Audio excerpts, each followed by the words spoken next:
अब तक आपने देखा एक शांत कस्बा और एक ऐसा मरीज जो डर से बीमार नहीं, किसी छुपे सच से बीमार था, और उससे पूछा जाता है तो फैक्ट्री का नाम लेता है। जहां जाने पर समझ आता है कुछ तो हुआ है, और एक पुराना चौकीदार बताता है कि यहां एक घटना हुई थी। ये घटना डॉक्टर साहब की डायरी में दर्ज है। फैक्ट्री हादसा, केस बंद, लेकिन डॉक्टर जानते हैं केस बंद हो सकता है, सच नहीं। वो मरीज का नाम फिर से लिखते हैं और नीचे एक शब्द भी जोड़ते हैं, गवाह या मुजरिम। लेकिन किस जुर्म का? डर कभी अचानक पैदा नहीं होता, वो किसी पुराने पाप की जड़ से उगता है, और जब वो जड़ हिलती है तो पूरी जिंदगी कांपने लगती है। अब आगे।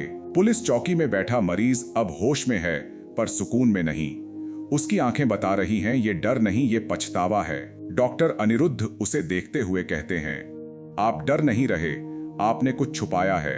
और तभी मरीज फिर से टूट जाता है। वो कहता है, मैंने किसी को मारा नहीं, लेकिन सच भी नहीं बोला। शब्द रुक रुक कर निकलते हैं। उस रात फैक्ट्री में झगड़ा हुआ। एक मजदूर गिर पड़ा, सबने कहा चुप रहो, और मैं फिर चुप रहा। डॉक्टर अनिरुद्ध उसकी नब्ज थामते हैं और सच कह देते हैं, बीमारी डर से नहीं, चुप्पी से पैदा हुई है। डॉक्टर अनिरुद्ध इंस्पेक्टर को समझाते हैं, ये पैनिक अटैक नहीं है, ये दबा हुआ अपराध बोध है। शरीर वही कर रहा है जो आत्मा सालों से चाहती थी, सच बाहर लाना। चलो फिर से फैक्ट्री को देखना होगा। और शाम होते ही डॉक्टर अनिरुद्ध उस पुरानी फैक्ट्री में पहुंचते हैं। देखते हैं एक कोना जहां फर्श बदली हुई है। डॉक्टर जान जाते हैं हादसों में फर्श नहीं बदली जाती, यहां कुछ छुपाया गया है। मगर क्या ये ढूंढना होगा? और तभी अंधेरे से एक बूढ़ी आवाज उभरती है। वो पूर्व सुपरवाइजर था। वो कहता है, सच जानना अच्छा नहीं होता साहब, आप लौट जाओ। डॉक्टर अनिरुद्ध जवाब देते हैं, बीमारी भी सच के बिना ठीक नहीं होती। और तभी वो सच बाहर आता है।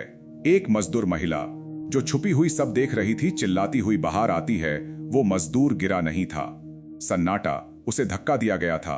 उसकी बात काटते हुए सुपरवाइजर कहता है, इसकी बातों पर ध्यान न दो, ये पागल है साहब। डॉक्टर अनिरुद्ध चौंकते नहीं, जैसे वो पहले से जानते हों ये सिर्फ शुरुआत है। और उसी शाम अपनी क्लिनिक पर डॉक्टर अनिरुद्ध अपनी डायरी में लिखते हैं, वो मरीज सिर्फ गवाह नहीं है, अब लगता है वो अगला शिकार भी हो सकता है। उसी पल फोन की घंटी बजती है। इंस्पेक्टर घबराया हुआ, डॉक्टर वैद्य आपका मरीज रोहन शाम से गायब है। डॉक्टर अनिरुद्ध की आंखें सख्त हो जाती हैं। जब सच बाहर आने लगता है तो कोई उसे दबाने जरूर आता है, और जो उसे दबाने की कोशिश कर रहा है वही उस सच के पीछे भी है। लेकिन कौन है इस सब के पीछे? आखिर क्या है फैक्ट्री का रहस्य? और रोहन अचानक कहां गया? क्या किसी ने उसे गायब किया है? सब देखेंगे अगले एपिसोड में।